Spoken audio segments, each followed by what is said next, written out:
Køge er en mangfoldig kommune med mark, eng, skov, strand, by, landbrug, erhverv og motorvej. Men det betyder også, at der er rift om arealet. Hvad skal vi som kommune prioritere? Har vi plads til alle ønskerne? Hvordan skaber vi en balance, som alle borgere kan se sig selv i? Og hvad gør vi med det åbne landskab, når klimaforandringerne sætter ind? Så vi skal indstille os på et vejr, der bliver varmere, men samtidig også mere vådt og mere ekstremt. Så vi kommer til at se et land, som jo altså i høj grad er influeret og påvirket af lige præcis det her ændrede klima, enten i forhold til for lidt eller for meget vand. Tage Dur fra tænketanken Concito har udarbejdet 3 scenarier for det åbne landskab. Der er den vej, hvor man siger, vi prøver at lave så lidt om som muligt. Vores arealer er så genkendelige som muligt. Det vil sige, at vi producerer vores mad på den samme måde. Vi klemmer lidt mere natur end hist og pist. Men det kræver altså, at vi udvikler vores fødevareproduktionssektor.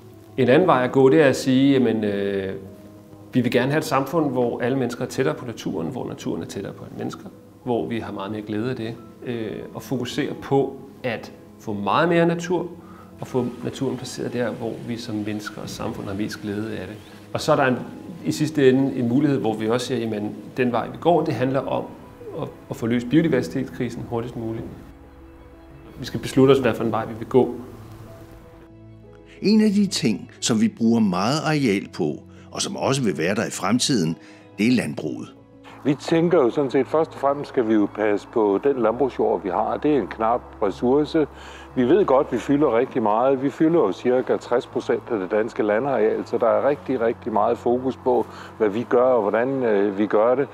Men når vi kigger på det lokale i Køge Kommune, jamen så forsvinder der jo rigtig meget landbrugsjord år for år til infrastruktur, nye byggerier, industriområder, vedvarende energi. Så for os drejer det sig om, at når vi har noget af Danmarks bedste landbrugsjord, noget af verdens bedste landbrugsjord, så skal vi jo passe på den fremadrettet. Fordi landbrugsjord er jo ikke kun fødevarer, det er jo sådan set også, når vi kigger ind i det biobaserede samfund. Nu kan I se, der står nogle halmballer bagved her. Det har man faktisk aldrig regnet for noget. Vi kommer faktisk til at bruge halm til at bygge huse af. Vi er sådan set ikke bare kun fødevareproducenter fremadrettet. Vi vil ind og spille en afgørende rolle i forhold til den cirkulære økonomi, og hvor der er flere bundlinjer. Det er ikke kun den økonomiske, men også den økologiske og den miljømæssige bundlinje. For Torben er det afgørende, at man prøver at tænke flere hensyn ind i anvendelsen af et areal. Og det gør vi ved at samtænke tingene. Prøve på at tænke, men hvis vi skal pille noget landbrugsjord ud af drift, hvis vi gerne vil have noget natur, biodiversitet, klima, kvælstofreduktioner, så skal vi gøre det nogle steder, hvor vi får flere goder oven på hinanden samtidig. Et sted i Køge Kommune, hvor man forsøger at tænke flere hensyn i et, er i Kimmerslev syd for Borup. Her er der gang i et projekt med en grundvandspark. Lige nu står vi her ved Kimmerslev Møllebæk, lige syd for Borup. Og det er faktisk et meget interessant område, fordi at det åløb, vi står ved her, er ikke bare et spændende åløb. Det er også kendetegnet ved, at her skal der beskyttes rigtig meget god grundvand. Og det grundvand skal jo danne udgangspunkt for det rene drikkevand, som HOFOR, som forsyningsvirksomhed i København, rigtig gerne vil have til sine mange forbrugere. Så kunsten er her i det her område, langs med bækken og i nogle af oplandene ned til bækken, at sikre, at vi får en optimal drikkevandsbeskyttelse. Her har vi en given ressource, her syd for Borup og Kimmerslev. Og den givne ressource, hvor udgangspunktet er drikkevandsbeskyttelse, den kan også give os en masse andre værdier, som vi gerne vil.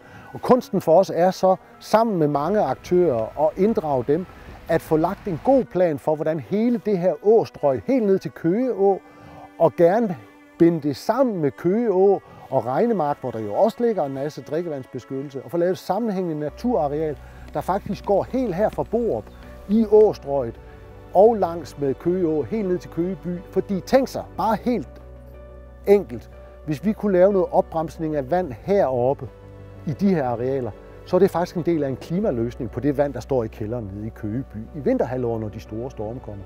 Debatten om arealanvendelse hænger altså sammen med den grønne omstilling, og ikke kun i forhold til klimatilpasning. Også bæredygtig energi bliver afgørende.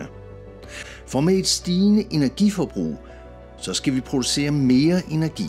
Hvis det skal være bæredygtigt, så har vi brug for plads til vindmøller og solceller, men hvor skal de ligge? Der findes et potentiale for at lægge dem i områder, som ikke er tæt bebyggede, men her vil der også være hensyn at tage, for eksempel til naboer, dyreliv og natur. Vi skal indstille os på, at brugen af det åbne land bliver nok forskellig i forhold til, hvad vi ser i dag ud i tid.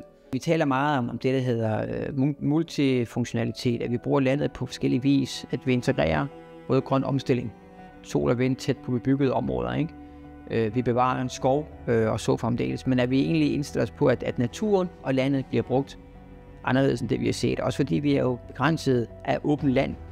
Det vil sige, at vi bliver nødt til at bruge det til forskellige formål på en og samme tid.